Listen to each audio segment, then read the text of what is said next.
Starting Point begins right now.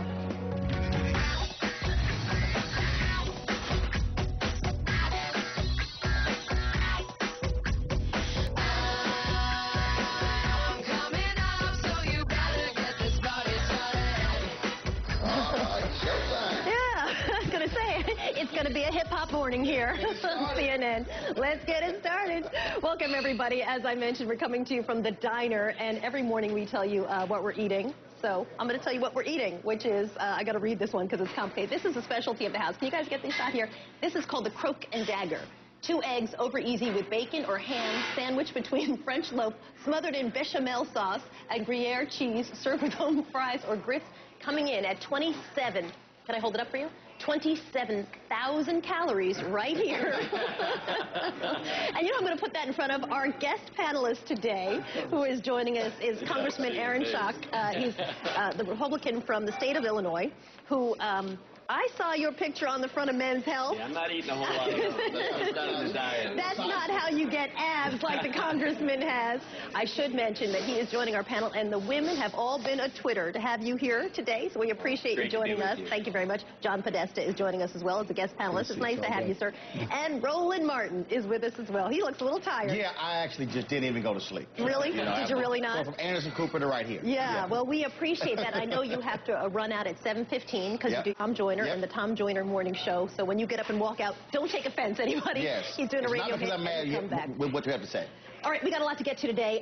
Here's what's happening. A guest list is Steny Hoyer, House Democratic Whip, is going to join us in just a moment. And also the Texas Representative Jeb Hensarling is going to join us as well. He is the chairman of the House Republican Conference. We're going to talk, obviously, about the reaction to the State of the Union address from the president last night. House Majority Leader Eric Cantor will join us as well. He was tweeting after the State of the Union. We'll ask him about what he was tweeting. And Arizona Senator and former presidential candidate John McCain will join us as well. We're going to talk to him not only about the State of the Union, but what things look like as this entire GOP race heads into the state of Florida.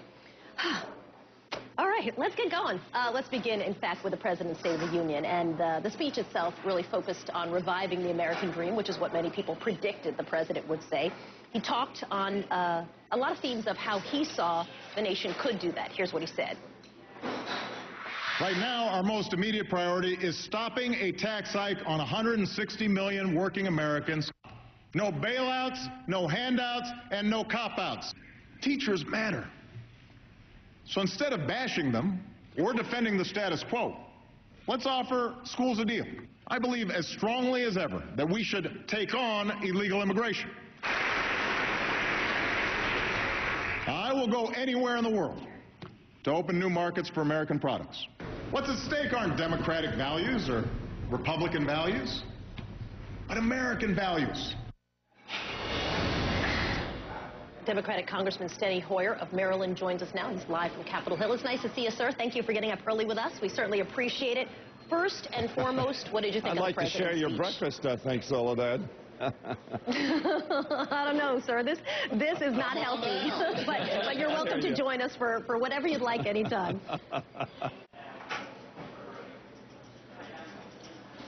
What did you think of the speech? Well, I thought it was an excellent speech. I thought it was a serious speech. We have a lot of challenges. The president obviously focused on what I think is critical to the American people. That's jobs. He first of all, of course, said, and you quoted that 160 million. We need to pass that payroll tax cut so we can keep our economy moving. But we've had an agenda we call Make It in America in the Congress of the United States for the last 2 years. We've talked to the president about it. And his manufacturing focus, we think, was absolutely right. We've lost 9 million manufacturing jobs over the last 20 years. We need to expand our manufacturing sector. We need to make things here in America. We need to provide the kind of middle-class jobs paying good wages and having good benefits that the American middle class needs to grow, not shrink. He also focused on, obviously, the successes we've had over the last 4 years. We are, in fact, better off than we were in January of 2009 today by the difference in 1 million jobs. Lost 786,000 jobs in January, picked up 200,000 jobs this last month. That's a million shift. That's a positive direction, but his point was there is much yet to be done, not only in terms of growing jobs, making it in America, but also in getting our deficit down. Those are the two major challenges confronting us. That's some of the highlights, and I'll stop you there because I don't want to go through the entire speech from the president last night. I hear you. But of course, the GOP argument, sir, as you well know, is that here's what's also happened since President Obama has taken office: 1.9 million fewer jobs. Gas prices are close to have doubled, and a record 46 million people are on food stamps. And this is what the GOP will be arguing as all of this moves toward the general election come November. What's your reaction to that? Well, there's no doubt there was a deep hole. As the president correctly pointed out, until his program was fully in effect, we continue to hemorrhage jobs. The month he took office, otherwise known as the last month of the Bush administration, we lost 750,000 plus jobs in 1 month. Last month, we gained 200,000 net jobs, 212,000 private sector, lost 12,000, unfortunately, the public sector. There is no doubt that the economy is reviving. The stock market reflects that. Jobs reflect that. Are we where we need to be? No, and that's what the president said. We need to do more. We need to grow the manufacturing sector. We ought to have a tax policy that encourages growth of jobs here in America, making things here in America. On the foreign policy front, he was absolutely correct. We have our people out of Iraq. We're drawing down in Afghanistan. We have a savings that we can apply to infrastructure, as his suggestion, or other needs of the American people. But clearly, I think I was surprised when the Republicans... I'm smiling here because I want to stop you because, and you know, with all due respect to every political figure we will have on the show today, when you guys have the opportunity, you tend to go on and on the side of the issues that you're interested in, and I greatly appreciate that, but I do want to get some questions, and so let me stop you and ask you about bipartisanship, which is also a theme last night. The president said, basically, we need to end the notion that we're going to be locked in this perpetual battle. And Eric Cantor tweeted a similar thing. So when I threw up on the screen a minute ago, approval rate for Congress at something like 11%, which is really just a disastrous figure. There's no other way to read it. What literally, specifically, sir, happens now to bring that bipartisanship together? How does it happen? Well, frankly, I think those people who have disappointment with the Congress are absolutely right. The Congress is not working. There's no doubt about that. And we've seen and Senator McConnell said his principal objective was to defeat Barack Obama. In order to defeat Barack Obama, he has to oppose policies that will make America better. That, I think, is not helpful, hasn't been helpful, and continues not to be helpful. We've seen the same thing in the House. I have worked across the aisle to bring people together. What does work? Give me the one solution.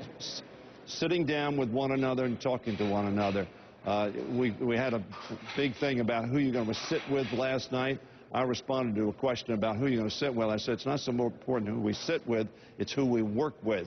What the president said, we need to work together. At the end, I thought he was very powerful when he said, look, our men and women in the armed forces, when we give them a mission, they don't care whether it's a Republican or Democrat, conservative or liberal, black or white. They work together to accomplish the mission. That's what the president urged us to do, to show the patriotism to work together, not for political ends, not for political objectives, but for policy objectives to make America better. I thought that was a powerful ending to his speech, asking for bipartisanship. Hopefully we'll adhere to that. And kind of how he started the speech as well. Steny Hoyer with us this morning. Nice to see you, sir. And again, come and join us for breakfast anytime you like. We appreciate it. Okay, thanks a lot. Let's get right to our panel. I introduced... Oh, you bet. My pleasure. Boy, you politicians can talk and talk and talk when asked a question. I get it. It's all spin. What did you think of the speech last night? You know, I thought if the president gives a good speech, I didn't think it was one of his best speeches, but I thought it was a good speech, and he delivered it well. You know, I think at the end of the day, what the country really wants is results, and I think it's why you see both the president and the Congress's approval ratings at all-time lows. Are you worried about that as a congressman? How old are you? They keep telling me you're the youngest person elected I'm 30 years old. Okay, well, that's not so I haven't been here all that long. All so right, but you know, I came here to problem. I'm been here long. I'm not taking any of the blame. 11% is not my number. I'm here to help solve the problem. But truly, when you see a number like 11%, I'm curious, do you say, oh my God, this is a big, big problem? Yeah. Well, I go home every weekend and I know why they're frustrated. It's because they see the House and the Senate not working well together. They see the Congress and the President not working together. And I guess from my sense in the House, the frustration is I feel we have advanced bipartisan legislation that should move. We passed a budget. The Senate has not for over 3 years. The president, in his 3 years as president, has not been able to pass a budget. I don't care what party you're from. That's a failure of leadership for the president not to be able to advance a budget, even when his own party controlled the House and the Senate. Where are the areas where you see, and maybe John can jump in on this as well, where do you see a possibility of true bipartisanship? First, the president called for an extension of the unemployment benefits and the payroll tax deduction. The House did that earlier last year, as you know. That's a check done. That's a check. There's no reason we can't do that. Okay. Nobody thinks we're going to let the... What do you think, John? What else? Well, I think that's an important area that has to be done, but it expires again at the end of February. It needs to be done, and the president challenged the House in December and got that 2-month extension. But I think that the one place in that speech where I thought that there was room for real compromise was that long section he did on clean energy and making America now the powerhouse in clean energy around the globe, putting people to work doing that. And I think that that's a place where maybe, you know, you could find some bipartisan agreement. You know, it's interesting, Roland. You and I have been on the air together for a long time now because we're both nowhere near the age of a congressman. And every year we have done the approval for Congress. And every year it's like, it's the worst ever. Right. And then next year, oh, it's the worst ever. Where do you see turning around that number, or is it just not going to happen? I think we are such a divided country that you're going to see that continue. Also, the voters out there are all complaining, saying, I wish you guys get something done. But here's what I always have to remind people. You're the very folks who send them here. And so it's hard for voters to sit here and play this little game of saying, oh, they're not working together, when in Republican primaries, when in Democratic primaries, you have to go to the far left or to the far right. And so what you end up with is two parties where people are at the extreme. That's the problem. You don't have enough moderates on both sides. All right, we're going to continue our conversation with our panelists this morning. Great Depression. And so, unfortunately, his policies have failed, and we wish that he would try something new. It's a new year. Republicans brought to him the Keystone Pipeline. Last night, the president said he wanted more jobs. He said he wanted more American energy independence. Then it begs the question, why did he just bury 20,000 shovel-ready American jobs? So in that respect, it was disappointing. I'm going to stop you there, sir, just so I can go through. I hear you, and I appreciate it. Let me stop you for a second so I can go back to your first point, and then we'll talk a little bit about the pipeline issue as well, because some people have said that's not 20,000 jobs. Others have said more like 6,000 jobs. But let's go back to a minute for what you said about the 2 million jobs lost. And I have a graphic because I want to parse through those numbers a little bit. When you look at that number more specifically, right, in 2008, right before the crisis, it was down 3.6 million jobs. And then 2009 dropped, right, down 5 million jobs. That's in the months and the first year of the crisis. But then look at this number in 2010, plus 943,000 jobs, right? So 2011 up 1.5 million jobs. Is this the graphic exactly sort of symbolic of an improvement in the jobs? That decline was really at the start of a crisis that came from President Bush? These aren't my figures. These come from the Bureau of Labor Statistics. Here are the facts. Since President Obama right, has I think they're accurate, but I think almost that, look at the 2 million more people have lost their jobs. That's the fact. Listen, we want our economy to improve, and by any historic standard, we should have already been in full recovery. And in fact, had this recovery followed the trend of all the previous post-war recoveries, Americans would be thousands of dollars richer, and there'd be millions more employed. But the bottom line is the policies of this president, where he threatens more taxation, where he's drowning business in red tape with his health care program, where he is bankrupting our nation, bringing our nation's first $1 trillion deficit, second and third. I mean, he's caused small businesses to no longer want to create businesses or hire new people. The president cannot escape responsibility for this economy. Republicans have a plan for America's job creators, and in fact, we have 27 jobs bills that are stacked up like cordwood, and Democrat Harry Reid won't do anything with them. The president won't do anything with them. So again, when the president speaks of bipartisanship, he's not practicing it. Well, let's talk about that for a moment. And here's a little bit of what the president did say last night about bipartisanship. Listen. We need to end the notion that the two parties must be locked in a perpetual campaign of mutual destruction. That politics is about clinging to rigid ideologies instead of building consensus around common sense ideas. So where do you see that as being possible? Building consensus around common sense ideas. Take off for me just 3 points. Here, here, and here is where Democrats and Republicans could theoretically work together. Well, theoretically, if you listen to the president's speech, you would think fundamental tax reform to make the tax code fair, flatter, simpler, something Republicans put in our budget, but the president opposed it. We brought it up. I was on the super committee. Up in the super committee, it's well documented. Democrats opposed it. And so I don't know. I would like to believe what the president says, but somehow when it gets down to actually governing, it just seems that he's more interested in campaigning than governing. I hope that would be a place where we could work together. The president talks about American energy independence, but again, he just buried the Keystone Project, had bipartisan support, had strong labor union support. It's been studied for over 3.5 years, and he just said no, so that these jobs are going to possibly be shipped to China along with the energy. So I'd like to believe what the president said. And again, I typically agree with 80% of what he says. I just disagree with 80% of what he does. And so what disappoints me, Soledad, again, is I just, you know, he can't run on his record. So what we see is a lot of the politics of envy and division because he can't run on his record, and that's disappointing. Congressman Jeb Hensarling is a Republican from Texas. Nice to have you. Thank you for being with us. We appreciate it. Turning back to our panel this morning. Wow. You know what? I'm going to make a rule, which is all elected officials need to sit right here so that when I need to, I can stop them. And that is bipartisan, yeah. Take a breath, sir, so I can get in there on the Republican side and the Democratic side. You know, he pointed out some things, and I thought it was kind of interesting when he talked about jobs lost. 1.9 million, and that's an accurate figure. But as we showed, the timeline is critical in this. How big of an issue do you think this is going to be in the election? I think what's going to be important is how people are feeling. And I think the president's challenge is not to argue about whether it was 100,000 jobs or 200,000 jobs lost this month or that month. The question really is really fundamental. Are you feeling better today than you were 3 or 4 years ago?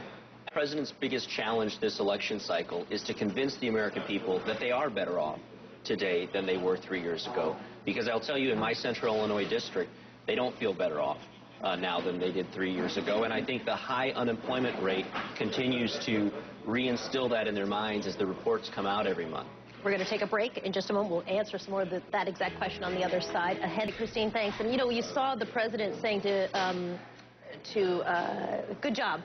To Leon Panetta last night, and it was kind of like he kind of said good job, and of course we now know it was that Somali rescue. We're all trying to figure out what is that exactly? Cutting a budget? What is he talking about? So as promised, before the break, Congressman Schock was saying that when it comes to assessing how Americans are doing, when you go to your district, it really is about how people feel. Do they feel better about the economy, less than charts and numbers and graphs, which we often rely on in television news? So, John Podesta, you were nodding your head.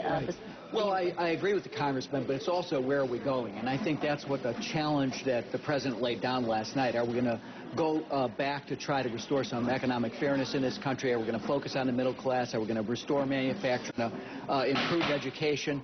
And are we going to do it in a way, particularly at the end of the speech, which was probably the most powerful moment, which looked at those SEALs that operated against bin Laden and come together as a country. I think he was challenging the Congress, but he's also challenging the American people to come together. And I think people look at that and they see a future that's about their lives, and they look at, I think, what's going on in the Republican presidential side, and part of this was setting that debate up as well, and they say, not so much. This is really still all for the wealthy and the well-to-do. And the hardest part, so that I think, is for Americans to realize how bad of a condition we were in. You know, you had Ben Bernanke, head of the Federal Reserve, saying this is going to take 5-7 years. And so Americans don't necessarily want to hear it's going to take that period of time. When you look at the home foreclosure crisis, perfect example, property value is falling, home value is falling. As a result, city, county, state governments having less revenue. All of a sudden, you see laying off of teachers, other people. And so all of that was just so impacted. That's an explanation, right? But I think the congressman is saying is that but if people don't feel good, they're not going to say, let me go back in the charts and see when this all started. Absolutely. Right. But the polls still show, though, that people do place a lot of the blame on what took place place in the 8 years before President Obama came to office. Okay, I'm going to turn here.